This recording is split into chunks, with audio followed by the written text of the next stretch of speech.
So in this segment, we're going to be talking about the EU drafting doomsday legislation because of the UK's actions around the protocol. So the EU has drafted legislation that aims to strengthen the bloc's hands in taking action against the UK over possible breaches of the Brexit withdrawal agreement and EU-UK trade deal. So this would be relating to the Northern Ireland Protocol and the UK's bill around it.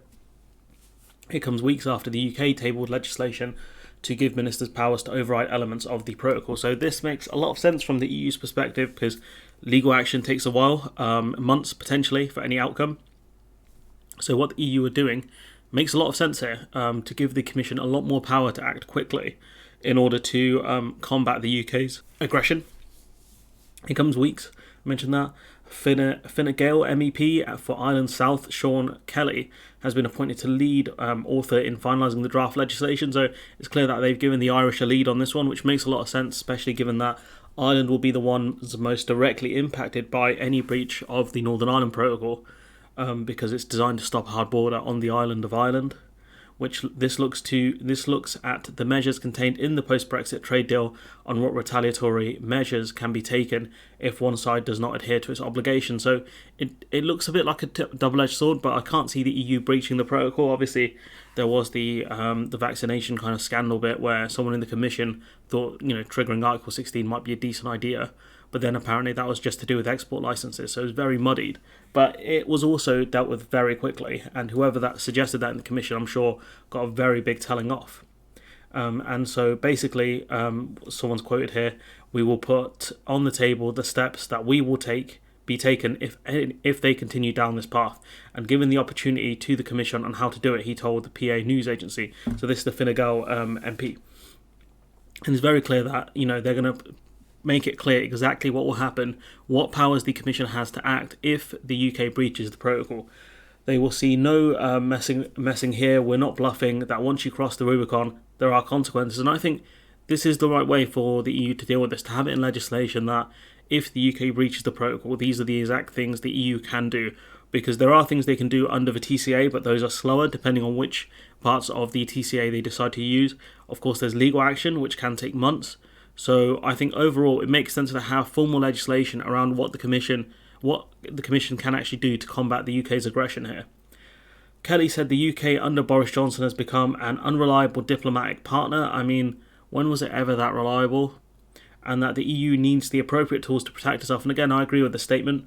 The UK is not coming to the table. They're playing games for political reasons because at the end of the day, the only thing Boris Johnson and the Tories care about is self-preservation. Boris Johnson for his premiership and the Tory party in terms of governance. That's it. They're pretending they can solve everything, it's no big deal. They can break international law and it's no big deal. They can ignore the result of the assembly elections where a majority were in favour of the protocol and it's no big deal. And you can see he's made a lot of different points here, that they can solve the protocol on their own, which we know we can't do, break international law, which we know we can't do, and ignore the recent Stormont elections, which we really shouldn't do, because at the end of the day, those MLAs have a democratic mandate. The only issue is the way Stormont's set up is cross-community consent. That's, you don't have the, quote, tyranny of the majority, but you are also hamstrung by what the other side do. He said that negotiations around red and green lanes would follow if the UK did pull back from tabling legislation that seeks to change the Northern Ireland Protocol. So we've spoken about red and green lanes or express lanes previously, trusted traders, etc. So that stuff's fairly simplistic.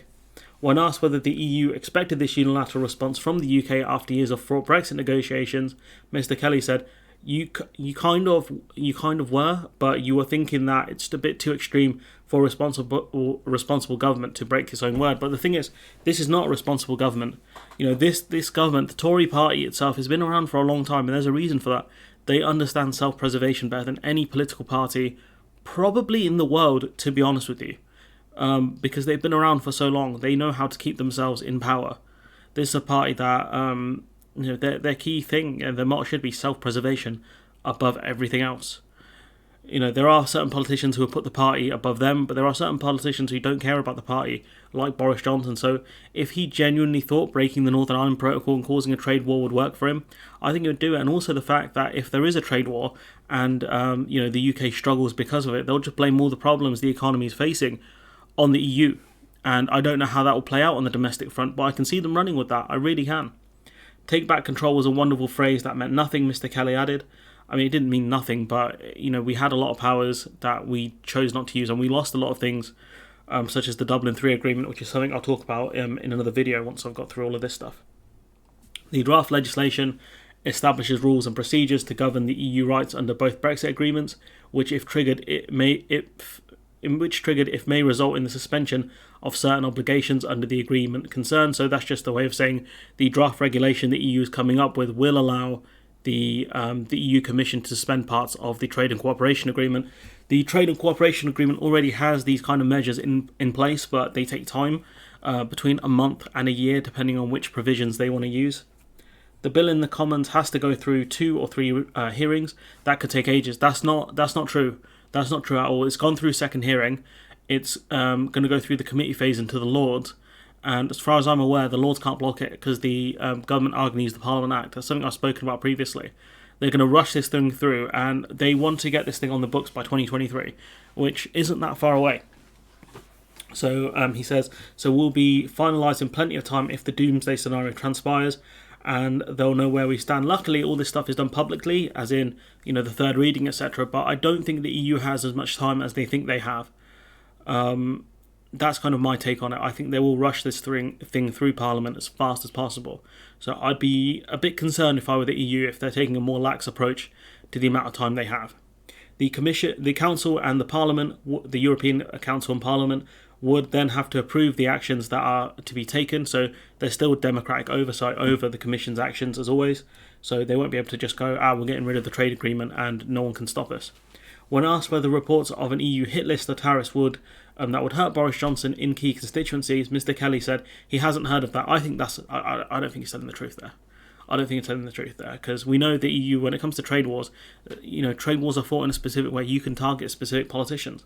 But he does say, I doubt very much it would be this way. The tariffs would have to be all-embracing. They would have to be dealt with equally.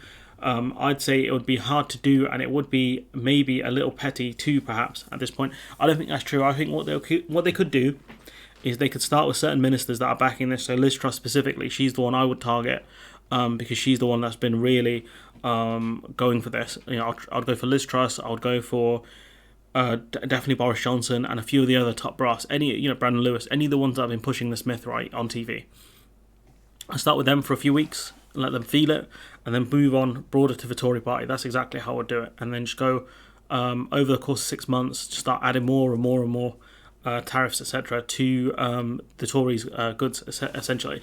That's how I would do it until, at the end of the 6 months, it's everyone's goods get hit at that point. And, the specific people really feel it, and they'll go to the MP. I would make it clear. I'd go to the TV and say, look, your government broke an international agreement. The TCA was given on the basis of the Northern Ireland Protocol and the withdrawal agreement. That's been broken now, so your TCA is gone. You're going to face a full-fledged tariffs until the Northern Ireland Protocol is implemented.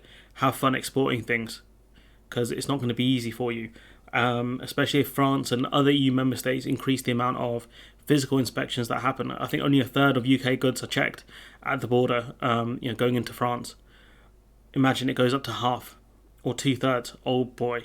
Imagine they go for croissant breaks at 11 and baguette breaks at 12. They're going to put on a lot of weight, but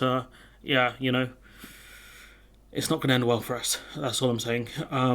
No one wants a trade war here, but the UK are walking into one, and I'm very nervous, very, very nervous about it. But anyways, let me know what you think in the comments below. Like, comment, share, subscribe, support the channel on Patreon if you can, and hopefully I'll see you in the next one.